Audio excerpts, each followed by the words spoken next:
2000 Toyota 4Runner 4x4. We have a problem with the brake assist. When I apply brake, my pedal is really hard. I have to put a lot of force to stop. So check your valve first. This is your valve. It's located right in the brake booster. On the brake booster, it's one-way valve. Air should go in this way, but air shouldn't come out back. So if you blow air to this side, it shouldn't. If it's a good valve, it shouldn't go that way. Only this way you can blow air in, but not from this side that way. If you blows air from this side to this end, then your valve is bad. Also, you wanna check that you're having, when you turn on your vehicle, you wanna check that you're having vacuum on this side of your hose. If all that check good, it's very likely your brake booster is bad.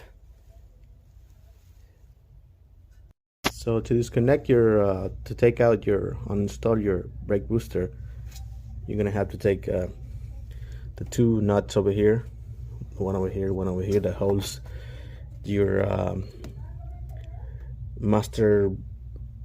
brake master cylinder. You're gonna remove it, and you're gonna push it back a little bit down there. Take out your connection for the fluid sensor, and then you're gonna come over on the truck over here.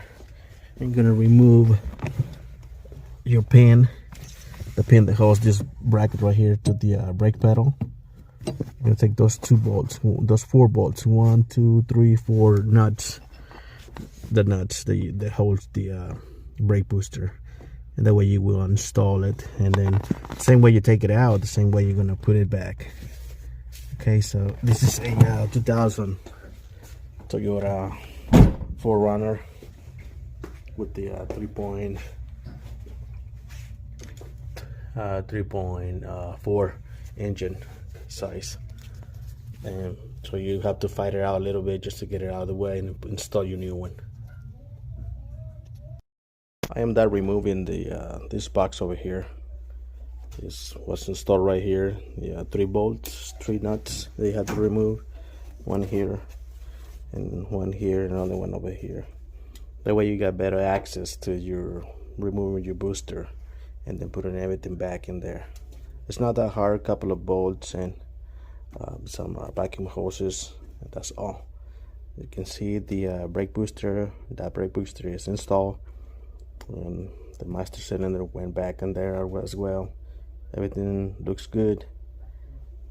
Reuse that factory hose. I just twist a little bit to fit on the new valve.